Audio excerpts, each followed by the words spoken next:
Okay, I'm on as well. Hello and welcome back to another Bible reading and discussion. Hello, we're back to Acts. We are back in Acts. We just finished up our podcast on The Chosen. Episode 6 of The Chosen, episode 16 of the podcast. Absolutely. Now we're Paul going into Corinth. If you recall from the last time we did it, he's kind of on his run a little bit from Berea, Thessalonica, those Jews. They're following after him. They're following after him. And so he leaves Timothy and Silas up in Thessalonica, and he's kind of on his own. He's going to what would easily be, I think, the wickedest city in the Roman Empire. When the Romans were doing plays and they wanted a really despicable person, he was known as the Corinthian. Really? Yes. I guess I didn't know that. That's interesting. So we're going to jump right in. After this, verse 1 of chapter 18, after this, Paul left Athens and went to Corinth. He found a Jew named Aquila, a native of Pontus, recently come from Italy with his wife Priscilla. So here we're introduced to Priscilla and Aquila, who became a major partners with Paul. He's going to recognize their work, and they're working with him several times. He's kind of quietly behind the scenes, just doing good stuff. Just doing good stuff, and that's sometimes you just need people who are They're just good stuff. do good stuff. Because Claudius, so this is an emperor of Rome. Good old Claudius, yes. And he was, if you ever do any study on him, he was an insane man. At least. And some other stuff. It's the lead drinking pipes and eventually drove him mad. Yeah. Because Claudius had commanded all the Jews to leave Rome. And he thought Christians were Jews. Yeah. But just another brand of Jews. And it's when you actually start seeing that distinction is when Christianity really starts to get picked on. Yep. Right now, a lot of the persecution is from from Jews. Jews. And it's going to switch a little bit to more Roman persecution. And he wanted to see them, and because he was of the same trade, he stayed with them and worked, for they were tent makers by trade. Every Jew was supposed to be taught a trade to make a living, because it was said if you don't teach your children how to make a living, you make them beggars. Yep. Can't have that. Not a bad idea for today. Yeah. Oh, wow. I almost made a bad joke, but all right. He reasoned in the synagogue every Sabbath. Once again, it's kind of his practice.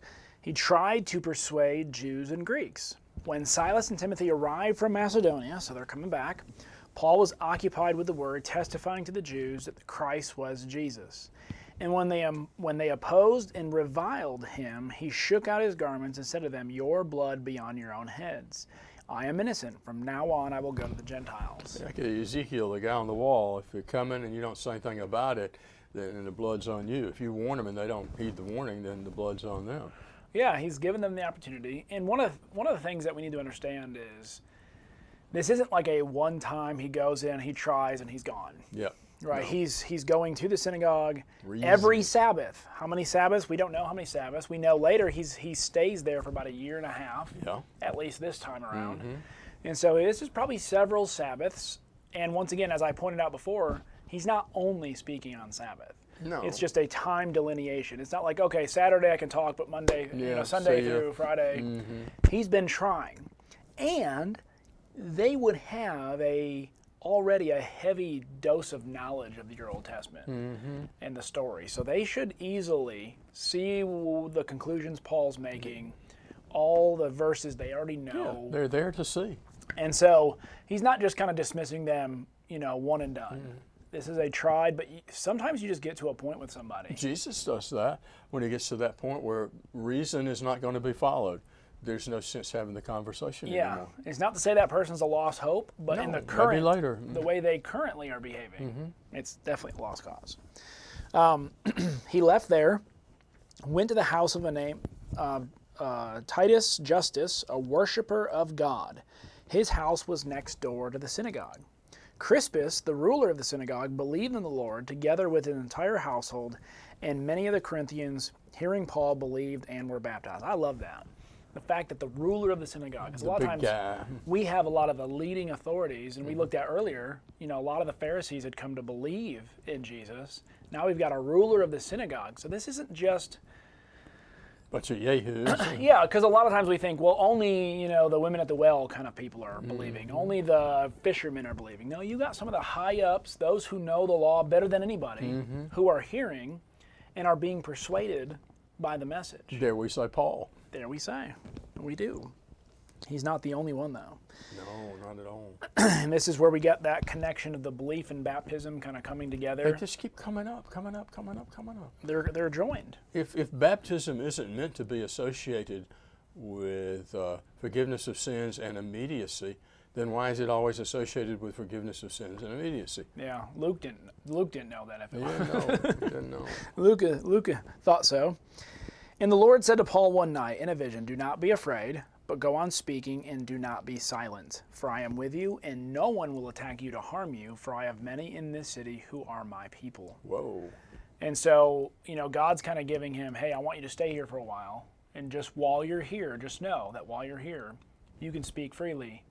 And we've got enough people here that you're not going to have to be afraid of what you say. Bit of a different situation in many ways, but Elijah. Yeah. He's like, I'm the only one. No. No, you're not. So he stayed there 1 year and 6 months, teaching the word of God among them. But when Gallio was proconsul of Achaia, the Jews made a united attack on Paul and brought him before the tribunal, saying, "This man is persuading people to worship God contrary to the law." And I love that, because if you're getting these other Jews and these scribes and Pharisees and ruler of the synagogue who are coming to believe in God, and he's using the law of Moses to teach, Threatening. he's obviously not being contrary to the law. It's kind of like when you have to bring up accusations against Jesus, you've got to make false accusations, because the true accusations They won't stand up. they won't stand up. And that's one of the things that a lot of times Christians, I think, have a hard time realizing. We oppose the old law versus the new law, and we make them constantly fight. Now, there is But a delineation and there is a division that happens, but when you properly interpret old and new, they are one united story. The old supports the new famously and well. And builds it up. Yes. Yeah. So, but when Paul was about to open his mouth, Gallio said to the Jews, "If it were a matter of wrongdoing or vicious crime, O Jews, I would have reason to accept your complaint. But since it is a matter of questions about words and names in your own law, see it to yourself. I refuse to be a judge of these things." This is what we found with Pilate. Do you think Gallio learned something from Pilate? I wouldn't be surprised if word on the street wasn't something about this. And but I appreciate his candor here, in the sense of, this isn't a matter for me. He's not breaking any laws. Yeah, he's not I'm doing a anything Roman guy. wrong. I'm cool with that. Yeah. So obviously you understand the way Paul's preaching is not in a vicious way. He's not inciting violence. He's not inciting a mob. He's just strictly speaking about people and words and saying this Jesus character is someone we need to pay attention to. Yeah, that's it. And he drove them from the... I like that. Drove them away. Yeah, and he drove them from the tribunal, and they all seized Sosthenes, the ruler of the synagogue. So this must be a different ruler. Yep. And they had several rulers. synagogues. It's kind of like when we're watching The Chosen as well. You kind of got a ruler, but you kind of got a ruling, bunch of Pharisees who are in there making rules. And, and there's different, synagogues in the city. It's probably a big city. Yeah. But they got to find someone who will back Somebody them up. to beat up, for goodness sakes. Yeah. So they seized Sosthenes, the ruler of the synagogue, beat him up in front of the tribunal, but Gallio paid no attention to any of this. He's like, you just imagine, I get this scene of like him eating grapes. Yeah, it's like... And they carry him out and start beating him, and he never even stops eating the grapes. Yeah. No, it is a humor here. I'm sure Sosthenes wasn't amused, but it is humorous. Yeah. All right, it's your turn. Paul, having remained many days longer, took leave of the brethren and put out to sea for Syria, and with him were Priscilla and Aquila. There they are again.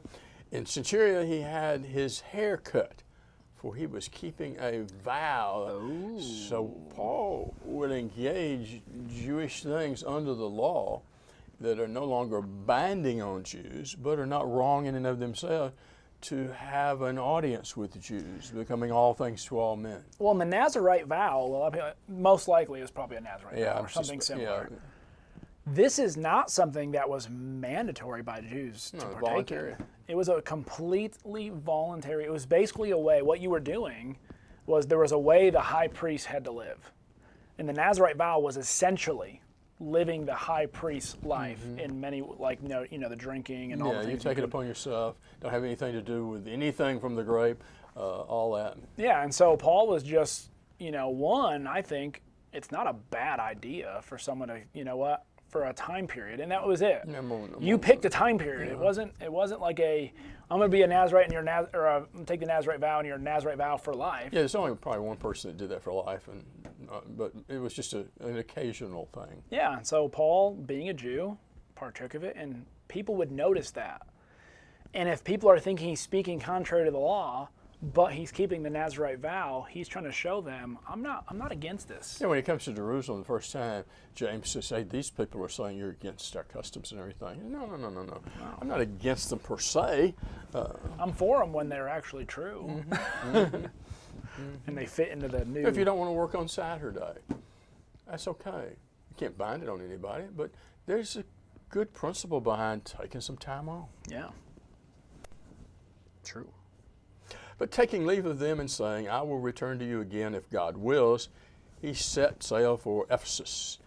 When he landed at Caesarea, he went up and greeted the church and went down to Antioch. Now begins the third missionary journey. Having spent some time there, he left and passed successfully through the Galatian region. Phrygia, Galatia is a province, so there are different towns in there. Strengthening all the disciples. Now a Jew named Apollos, Alexandrian by birth, an eloquent man. Alexandrian by birth, that was a big intellectual city. It was a lot of your scholars and people, well-trained men, would have been from there. There was a big library there. Well, why did they burn it down? Boy, that was such a mistake. Came to Ephesus, and he was mighty in the Scriptures. This man had been instructed in the way of the Lord, and being fervent in spirit, he was speaking and teaching accurately the things concerning Jesus, being acquainted only with the baptism of John. He began to speak out boldly in the synagogue, but when Priscilla and Aquila heard him, they took him aside and explained to him the way of the Lord more accurately. In a technical sense, you could call Apollos a false teacher because he was teaching something that was incomplete. In the sense the Bible talks about it, he's not a false teacher. He doesn't have an agenda. He's not out to subvert Christianity. So just because everybody says something wrong at some point. Yep. Nobody gets it all right.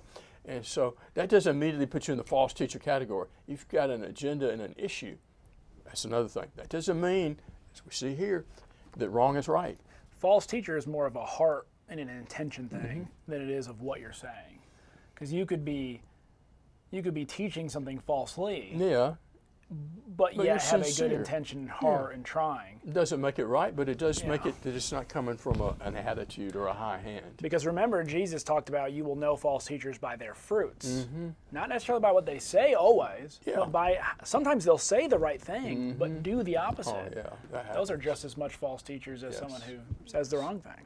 Notice that Priscilla is ahead of Aquila here. And mentioned, normally you would have had Aquila and Priscilla. No. Yeah, but here's Priscilla. And while the Bible does teach things about the role of men in public settings and whatnot, and they're there, and we don't want to do away with them to be culturally attuned, nevertheless, women had a lot of things that they could do. Yeah, and normally, and we got to understand literature styles. Whoever you put first, the name that you use first, normally was the person who was the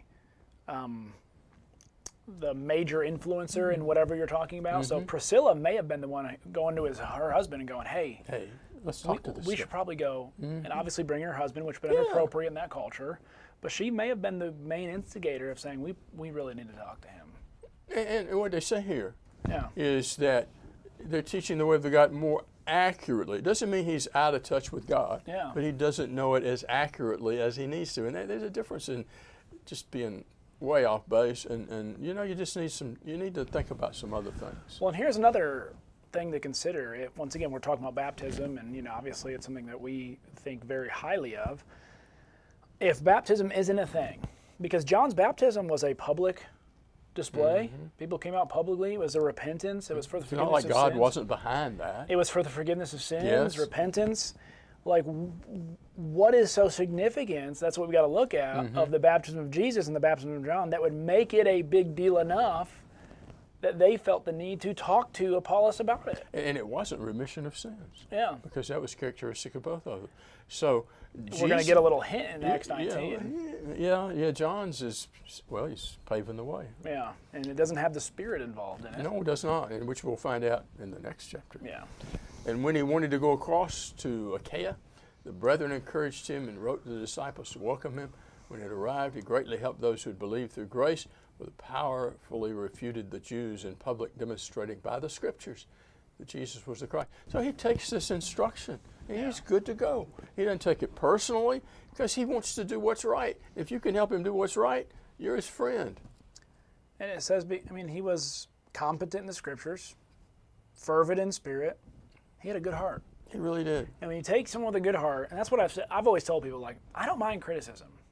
First, criticism has to be given in a proper heart Like for they it to did. be received. Because if they would have come up to him and like, Come started on, guy. name calling them, you got this rep, and you're nothing. Or publicly publicly tried to humiliate him, he probably would have received it a little differently. But he knew Priscilla and Aquila. He knew their intention in their heart. Hey, come here. And then he, being a good man, it all works together. When you got your heart right. When we're trying to help each other. Yeah. Rather than, for God. Let me teach you something. Yeah. No, Let me school you. let me help you and teach you something. I was in New Zealand one time, and I was in the middle of preaching, and this guy gets up and he's got a crutch, and he points it at me, and he yells out, "Minister of Satan!" That's not a good way. No, minister. Wow, I know. That's an interesting A couple story. of big Polynesians escorted him out. Yeah. So some of our main takeaways here is the fact that one, Paul uses the law, which is the law of Moses, the Old Testament, to teach about Jesus. It's a thing we need to be better at doing. We do, because all through, well, at the end of it in Luke, on the road to Emmaus and later, opens people's mind to understand that the things that were written back then were written about him.